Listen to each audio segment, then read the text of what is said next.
And yes, we are back after the break. Thank you for joining us. If you're just joining in, Smart Means Business, and tell you what, this segment here is going to be one for you not to miss.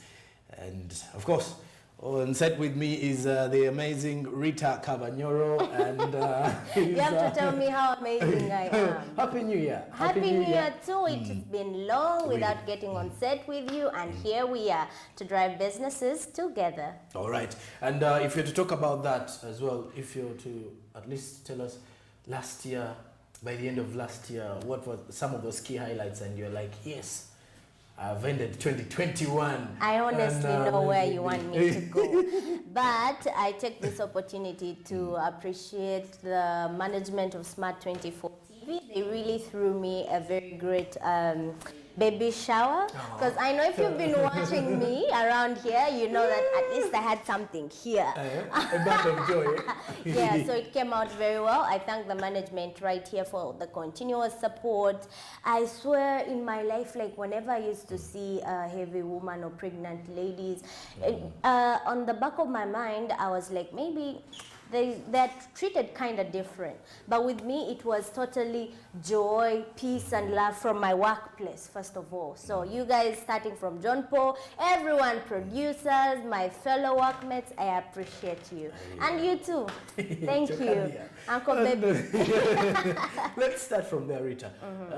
The new year started up and all the parents were looking for money to take their children back to school on the 10th of January. Some are just taking them back even this week because of the money, the issues of money. People don't have the money really. In the last 2 years, everyone has been struggling greatly. If you have to look at that, what are those things that you could look at and say, schools are reopening? Because first of all, my concern was, are the students really ready to fit in after all the time they've spent at home? Yeah, maybe before I get to that, from my personal experience, because I'm a mother and I have actually a school-going daughter. So first of all, the school fees is very high. So like they doubled to extent of almost doubling the one that they were paying pre-COVID.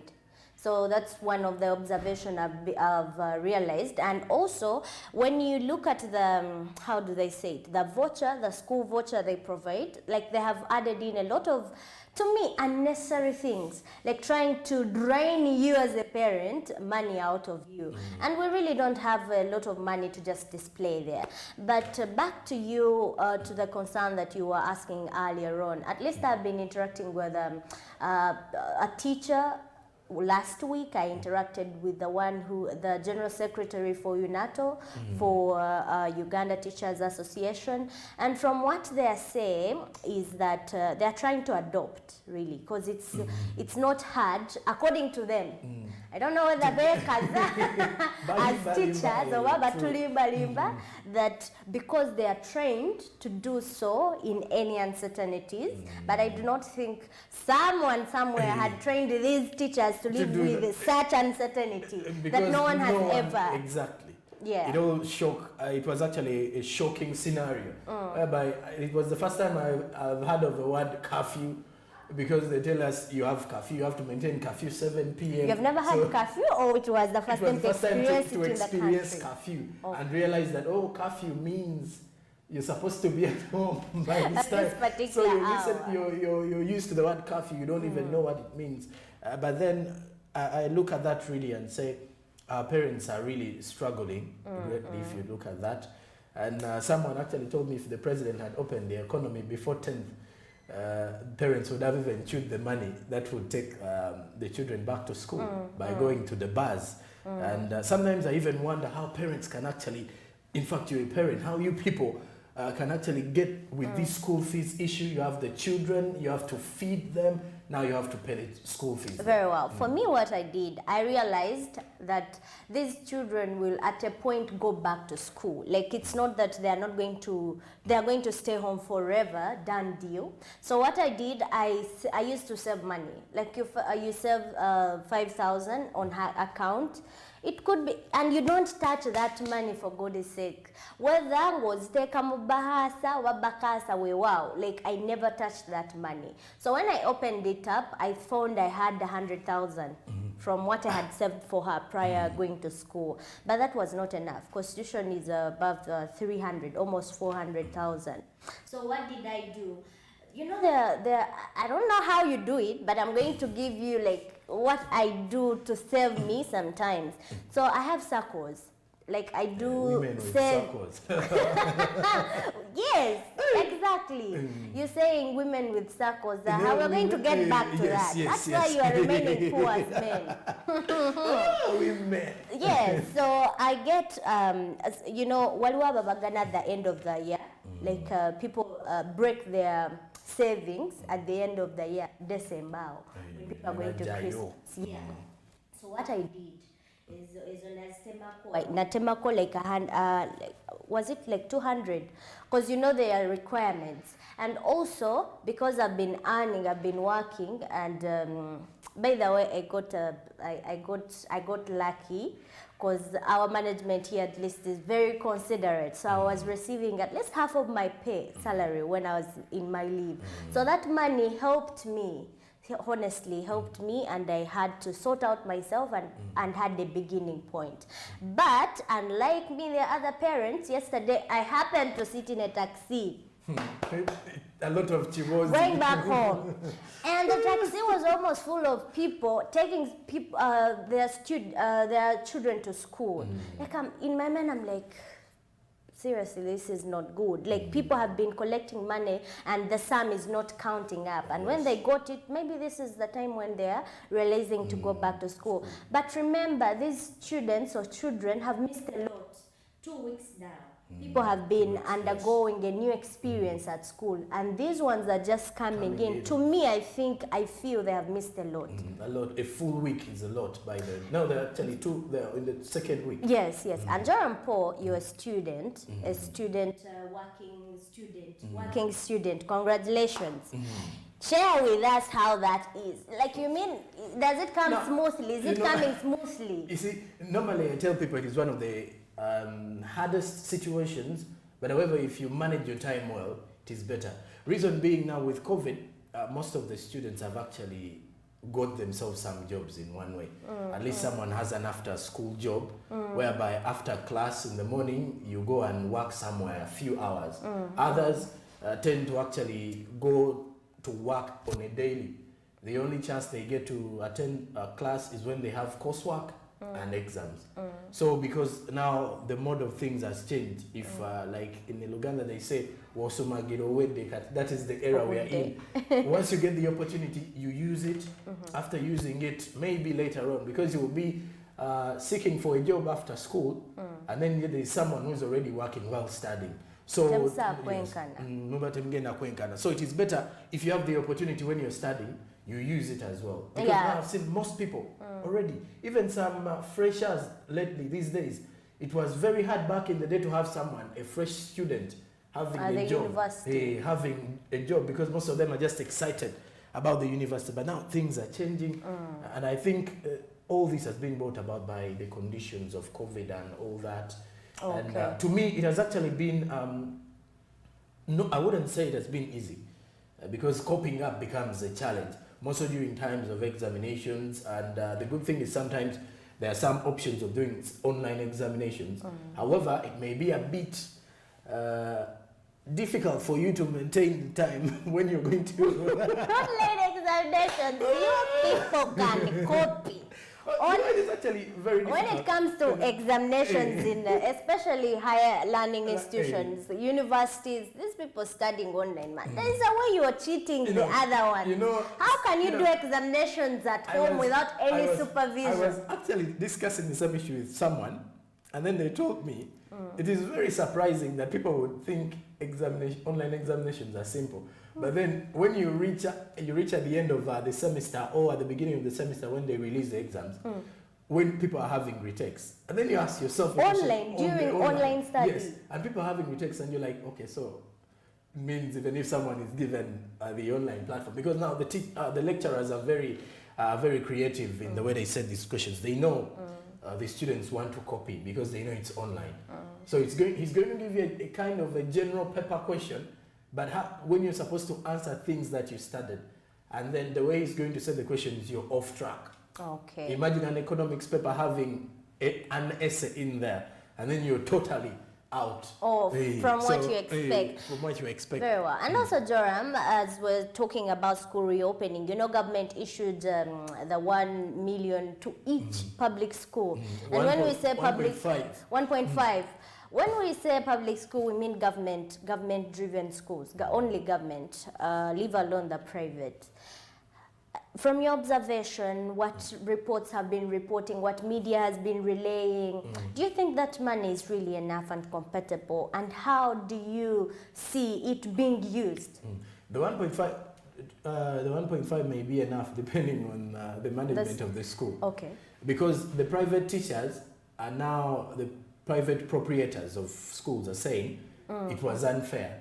Because government doesn't want them to hike, to put a special provision of, let's say, 20,000, you know, schools, they can put 50,000 COVID fee. And then they tell you on the 50,000 sanitizer, mania face mask. And then they tell you we're going to be buying soap for washing hands and liquid soap, others to enforce social distancing. You know, schools have a way of enforcing social distancing also needs 50. Money. So now the reason as to why some of them put the 50, others put 20, they were saying government didn't give 1.5 to them. Government only looked at their schools, the public schools. But remember, still government will have to consider the other ones. They don't pay, people don't pay school fees to facilitate them. In that way, you would expect government to be sending in the funds. Okay. But the private school proprietors were also challenged with the fact that 2 years down, some of them have loans, some of them are actually renting the premises. And if you're renting premises, 2 years you're not working, even when you've been working, you're only working after 2 months of schools reopening, then there is a lockdown coming. So there, most of them faced a very huge challenge, by the way, to survive.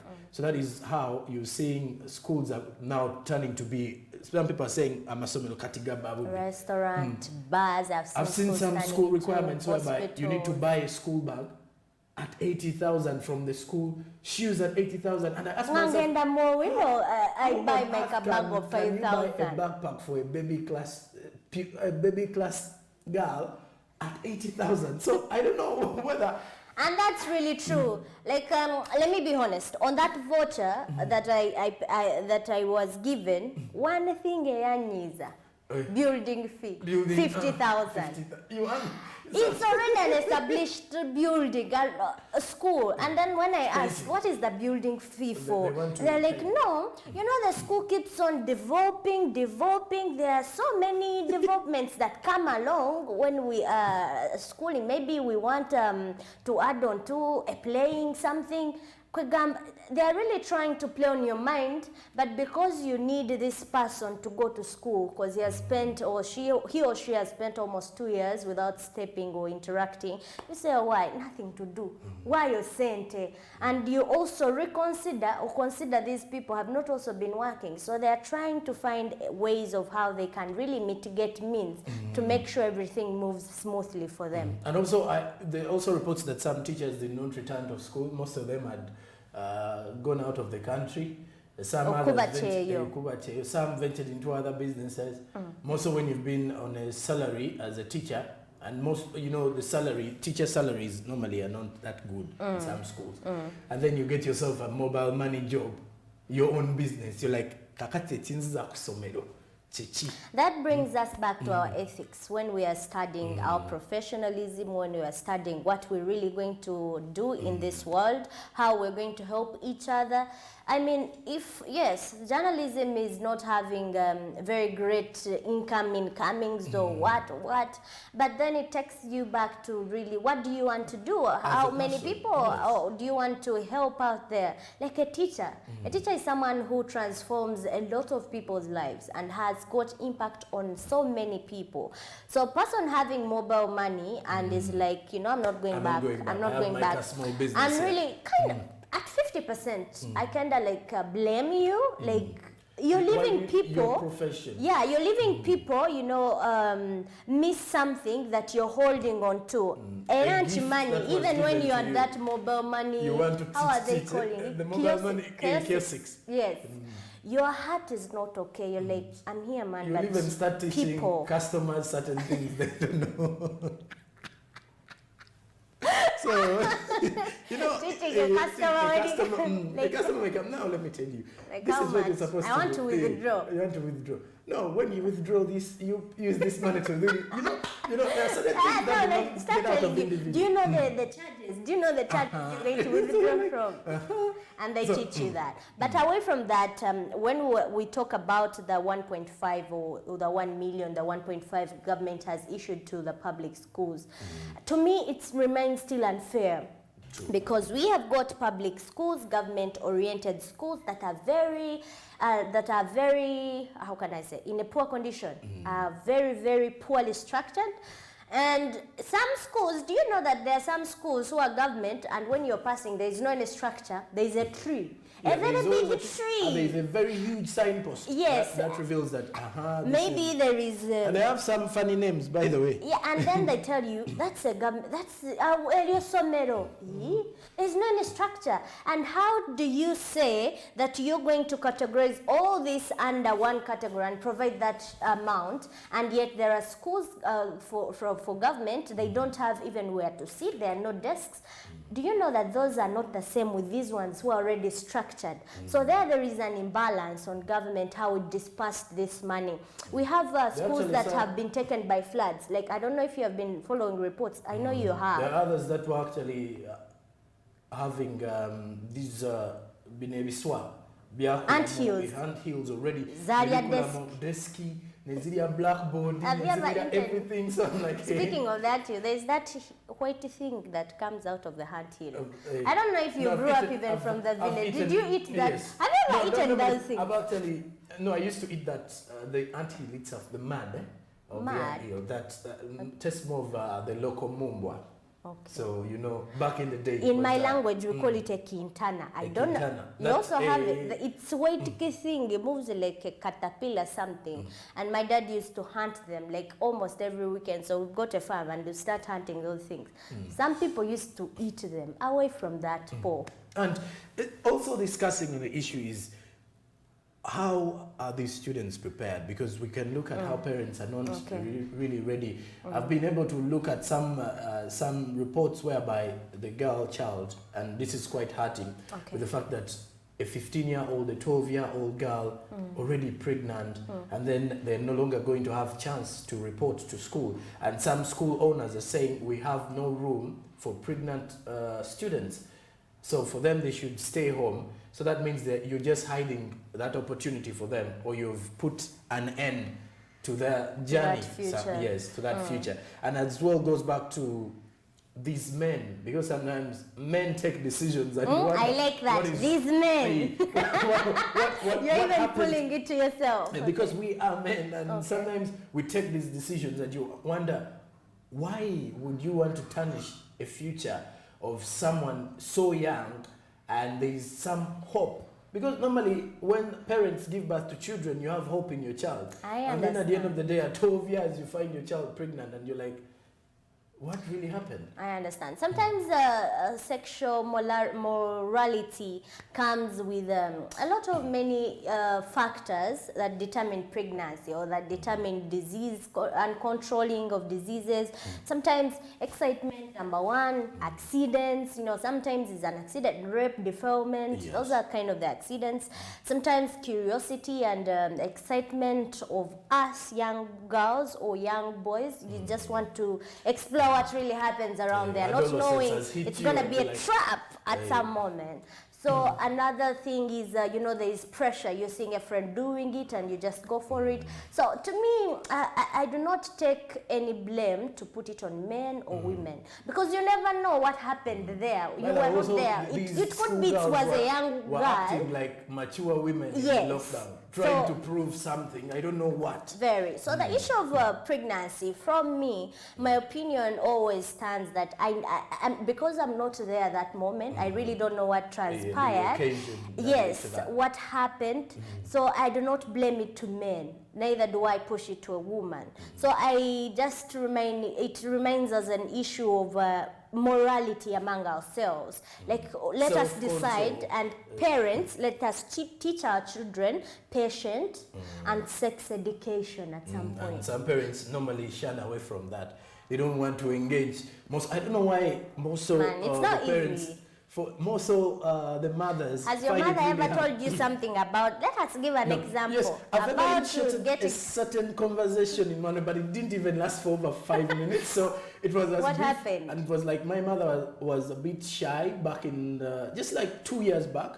But then with time, as you're growing, I think she realizes now. You're old, it's okay to share. She feels free as well. But when you're still in the teenage age, she feels like. And that's the really crucial stage when we should open up to these children. But also it comes with a challenge. You open up to something and someone wants now to discover what exactly are they stopping me? What are they talking about?